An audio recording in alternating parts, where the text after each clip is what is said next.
The second book of Samuel, otherwise called, the second book of the Kings, chapter 3.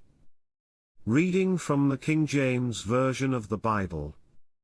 Now there was long war between the house of Saul and the house of David, but David waxed stronger and stronger, and the house of Saul waxed weaker and weaker. And unto David were sons born in Hebron, and his firstborn was Amnon, of Ahinoam the Jezreelitess, and his second, Chileab, of Abigail the wife of Nabal the Carmelite, and the third, Absalom the son of Maacah the daughter of Talmai king of Geshur. And the fourth, Adonijah the son of Haggith, and the fifth, Shephatiah the son of Abital, and the sixth, Ithream, by Eglah David's wife. These were born to David in Hebron.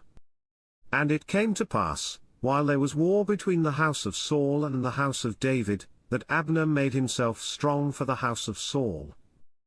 And Saul had a concubine, whose name was Rizpah, the daughter of Aiah, and Ishbosheth said to Abner, Wherefore hast thou gone in unto my father's concubine?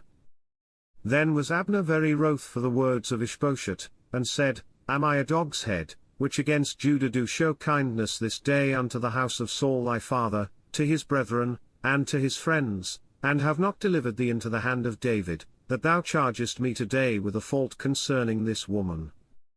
So do God to Abner, and more also, except, as the Lord hath sworn to David, even so I do to him, to translate the kingdom from the house of Saul, and to set up the throne of David over Israel and over Judah, from Dan even to Beersheba. And he could not answer Abner a word again, because he feared him. And Abner sent messengers to David on his behalf, saying, Whose is the land? Saying also, Make thy league with me, and, behold, my hand shall be with thee, to bring about all Israel unto thee. And he said, Well, I will make a league with thee, but one thing I require of thee, that is, thou shalt not see my face, except thou first bring me Michal Saul's daughter, when thou comest to see my face. And David sent messengers to Ishbosheth Saul's son, saying, Deliver me my wife Michal, which I espoused to me for 100 foreskins of the Philistines. And Ishbosheth sent, and took her from her husband, even from Phaltiel the son of Laish. And her husband went with her along weeping behind her to Bahurim. Then said Abner unto him, Go, return. And he returned.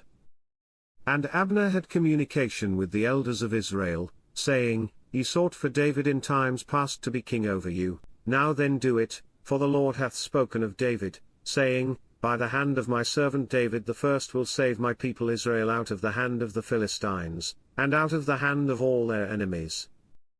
And Abner also spake in the ears of Benjamin, and Abner went also to speak in the ears of David in Hebron, all that seemed good to Israel, and that seemed good to the whole house of Benjamin.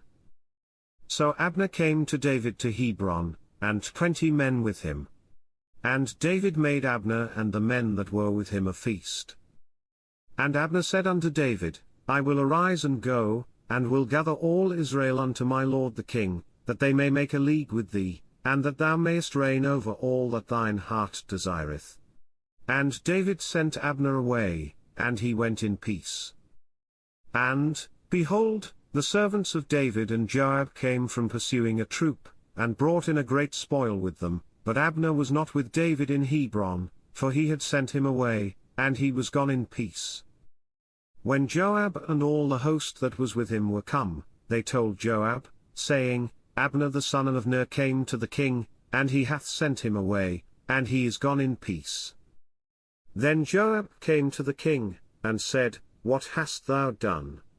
Behold, Abner came unto thee, why is it that thou hast sent him away, and he is quite gone?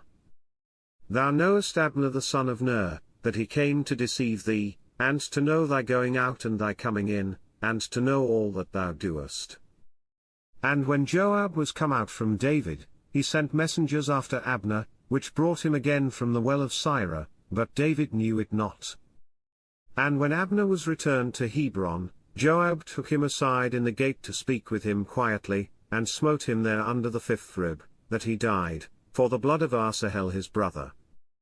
And afterward when David heard it, he said, I and my kingdom are guiltless before the Lord forever from the blood of Abner the son of Ner. Let it rest on the head of Joab, and on all his father's house, and let there not fail from the house of Joab one that hath an issue, or that is a leper, or that leaneth on a staff, or that falleth on the sword, or that lacketh bread.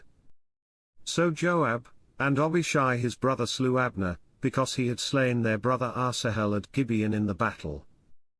And David said to Joab, and to all the people that were with him, Rend your clothes, and gird you with sackcloth, and mourn before Abner. And King David himself followed the bier. And they buried Abner in Hebron, and the king lifted up his voice, and wept at the grave of Abner, and all the people wept. And the king lamented over Abner, and said, Died Abner as a fool dieth. Thy hands were not bound, nor thy feet put into fetters, as a man falleth before wicked men, so fellest thou. And all the people wept again over him.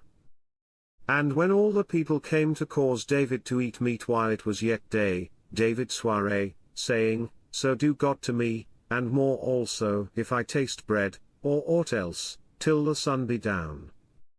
And all the people took notice of it, and it pleased them, as whatsoever the king did pleased all the people. For all of the people and all Israel understood that day that it was not of the king to slay Abner the son of Ner. And the king said unto his servants, Know ye not that there is a prince and a great man fallen this day in Israel? And I am this day weak, though anointed king, and these men the sons of Zeruiah be too hard for me. The Lord shall reward the doer of evil according to his wickedness. This concludes the second book of Samuel, otherwise called, the second book of the Kings, chapter 3. God bless you with love and abundance.